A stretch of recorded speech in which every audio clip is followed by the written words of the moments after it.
The other big question in Karnataka, Vasudha, is why the state government is all set to spend and conduct another full-fledged socio-economic or caste survey. This one starting the 22nd of September.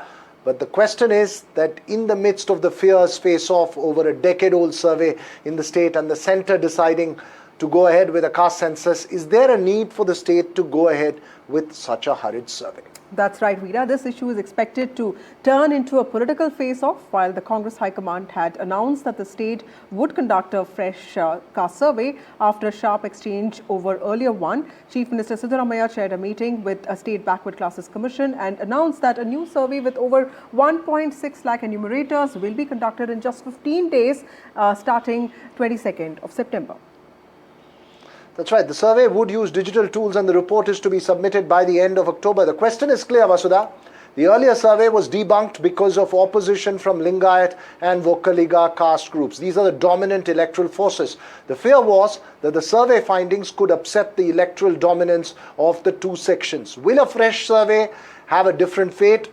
Is it even necessary now? Joining us this evening, Sadashiv Shivanna of the Congress, Sudha Halakai of the BJP, and of course, Professor Sandeep Shastri of Lokniti, who has followed this very, very closely. Sadashiv Shivanna, first to you. The questions would be raised on whether this is just a way to get out of the mess that the Congress was in with the earlier caste survey. No, not at all. And I don't think the old survey will be put into the bin. The old survey will be utilized and a re-enumeration process will be conducted grounded in scientific accuracy. Now, the fact of the matter is the 2015 survey was a bold initiative led by Sri Siddaramaiah, reaffirming to the people of Karnataka the Congress party's unwavering commitment to social justice. However, there were serious concerns: one, judicial scrutiny, legal troubles, outdated numbers, and community representations. Therefore, we are of the opinion that it necessitates a comprehensive revisit. If anything, this is a demonstration of transparency and accountability and not financial wastage. The Congress party is correcting the record and not covering it up. In my personal opinion, Raghav, money spent on data is money saved on misdirected welfare. Accurate data only ensures that the schemes, policies, and reservations of the government actually goes to those who really deserve it. It is an investment and not an expense. And now the Chief Minister has made it unequivocally clear that it would be a model survey. It would be conducted in just 15 days. Precautions will be taken to avoid any complaints. Precautions will be taken to ensure each and every sector is Mr. Shivanna, I get your point completely, but all of this will, will be of use only when the data comes out, right? Sudha Halakai, how do you look at this resurvey that's going to happen in Karnataka? And you cannot say that it's only the Congress party that does not release the figures, because we've all been waiting for this Rohini OBC Commission classification for several years now. I look upon it into one angle, that is in a ek tir se do nishan. Here one is Siddaramaiah is playing his card very well as a OBC champion, and once again because his chair is in threat, and this he has been doing since ages. And one more is, this is one more way of looting the taxpayers' money. Please let them give the clarification. Where has the 157 crores of the money of the taxpayers gone? It is hard-earned money of the taxpayers, and who is going to compensate for that? Is the Congress government going to compensate for that? Let them give the clarification. And second thing is, first, the Kantraj Varadi, it was initiated by Kantraj, then again it was submitted by Jaiprakash Hegde, and now it is Madhusudan Jain. What are they up to? Why do they need it now? You also had several terms during that period, madam. Your BJP was also in power during that period, and please don't tell me that the BJP will support that caste survey if you want to save the money out there, because no. I'm saying same electoral groups.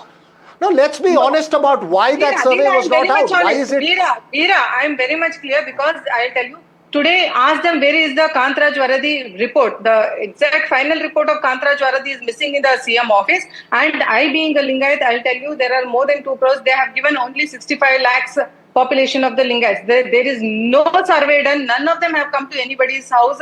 They have not done it online. It is absolutely unscientific and absolutely no. It is not a true survey which is done by the Kantraj Varadi. They'll take one or the other initiative to lure the people's money. All they've looted the exchequer, and now they want to take the money of the people once again. It is as simple as that. Okay. Okay, And the Professor Shastri, Karnataka government is come. The Karnataka is come Professor down. Shastri, I do believe that social justice also is getting very competitive. Every government wants to do its bit, but while we are waiting for the Rohini Commission OBC classification report, we also get to hear that these surveys have to be done again and again. Is there a sense that governments announce these surveys, but the report, the data is always a little recluse because nobody wants to get into trouble, especially with dominant castes?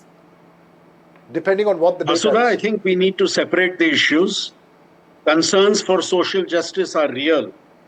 However, does your caste census resolve the issue? It can, as long as there is an element of authenticity, transparency, and openness in how this survey is done. The argument which was put up by the Congress spokesperson very, very ably is that the new survey will be grounded in accuracy. There are outdated numbers and we want to correct the records, which is in a sense accepting that there was a challenge with the previous survey. Why I'm highlighting this point is, let me complete my point. Why I'm highlighting the point is, if the earlier methodology was grounded in some elements of inaccuracy, if there were outdated numbers, as you state, if the records have to be corrected, we have to be doubly sure that the new survey that we are doing is not going to face exactly the same problems.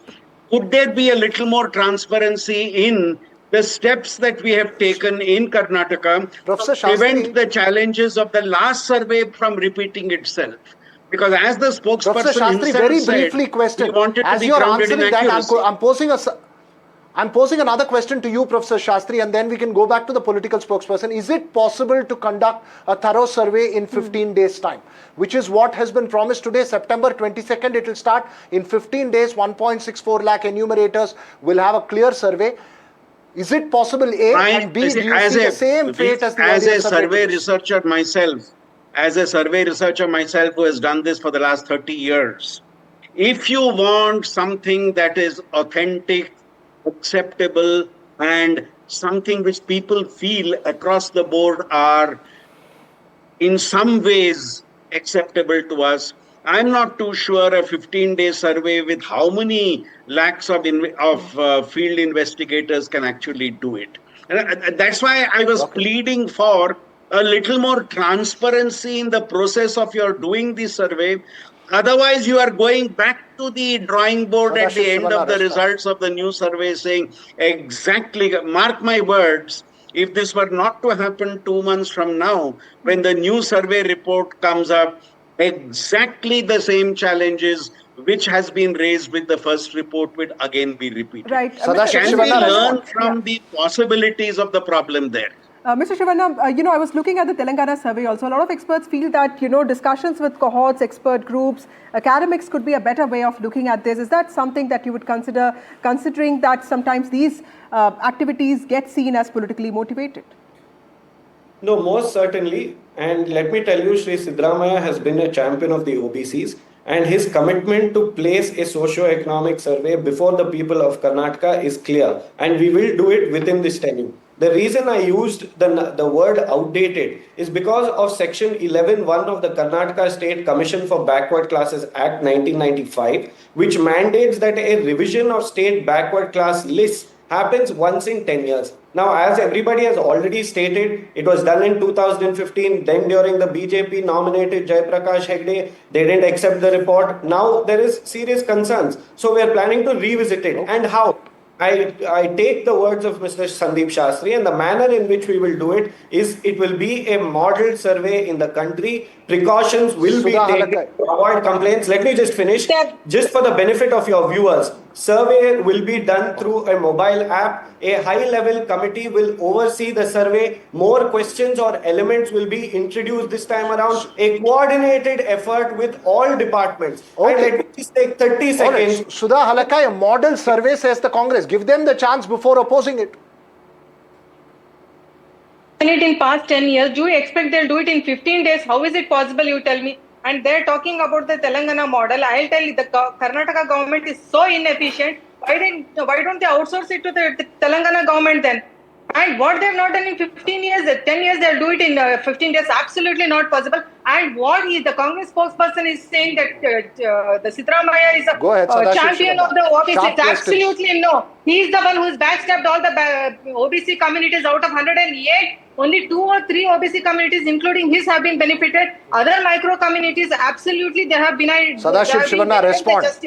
No justice is done to any of the OBC. He is just playing his card of the OBC. The BJP and the card of OBC every time. Who is the champion of the OBC? Our Honorable However, Prime I would Minister take 10 Narendra seconds Modi ji to is the expose the champion of the BJP's OBCs. He is the one who Let Mr. Shivanna respond. Yeah. leaders in our country. The BJP's hypocrisy is glaring.